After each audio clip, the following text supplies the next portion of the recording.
Okay, this is a video called Why the Writers Are Better from the 1800s than the 1900s. And it's just a quick thing. It's kind of because I've talked to some people recently about writing, watched some videos about writing recently. And I think most of the 1900 writers, like in the first 50 years, most of them stink.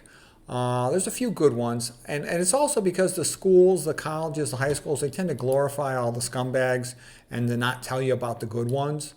Okay, so I'll give you an example of what I'm talking about. I think the golden age of writers was the 1800s. And, Ayn Rand had wrote a book called The Romantic Manifesto about literature and who are the best writers. In the 1700s, there's earlier versions, early 1800s. Schopenhauer had written a magnificent book called The Art of Literature. But who are the best male writers of the 1800s? The 1800s was like a renaissance. It was magnificent. Charles Dickens, probably the greatest novelist to ever live, with Christmas Carol and A Tale of Two Cities and some other books. Victor Hugo, Les Miserables, Hunchback of Notre Dame, magnificent. Fyodor Dostoevsky, Brothers Karamazov, an all-time great book. Everybody should know about Alyosha. I love Schopenhauer for his analysis of literature. He's a great genius. Henry Sienkiewicz with Quo Vadis, magnificent book. That's basically contrast of the early Christians versus the Romans. Oscar Wilde was just a lot of fun. I learned a lot from him from writing style, and I could relate to his Irish story. An Irish guy goes to England and becomes their best writer. Carlo Collodi, I love Pinocchio. It's one of the all-time great books. Ralph Waldo Emerson, real inspiring. Edgar Allan Poe, very magnificent with his early poems. They're like rap. They're so good. It was many, many a year ago in a kingdom by the sea that a maiden there lived whom you may know, whose name was Annabel Lee. I was a child and she was a child. Okay, so anyways, he's sort of like the prelude to Eminem, almost writing rap, the melody of it. Other, honorable mentions: Lew Wallace for Ben-Hur, Conan Doyle for Sherlock Holmes, Anton Chekhov with his short stories, Nathaniel Hawthorne for The Scarlet Letter, Lewis Carroll for his stuff, Alice in Wonderland and whatnot. Okay.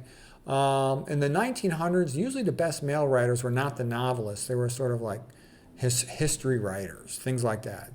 Solzhenitsyn, Orwell. Dan Brown's novel was probably the most entertaining, Da Vinci Code. That was quite good. Animal Farm was quite good by Orwell. Tom Clancy was a history writer. C.S. Lewis, I liked his books. They're a little bit light, but I liked them. Who had the most effect on me? Tom Wolfe, I liked his style, how he handled punctuation, onomatopoeia. I like the extended escalated metaphor of Orwell. I like the cliffhanger chapters of Dan Brown, the suspense techniques of Michael Crichton in Jurassic Park and whatnot, and the fact that he was a doctor, I could relate to him. I like David Barton standing up for Christianity with his writing about history, and Thomas Jefferson and others. Let's see. Most of the other ones, I didn't pay much attention. Richard Green was real good for his almost like the modern version of The Prince for the average man. Ardon Steele also, What They'll Never Tell You at the Office. That was a great book. Michener was great for his book about Poland. Leon Uris was great for his book Trinity. But really the 1800s authors had more influence on me. As far as females, in the 1900s, there's three great female writers.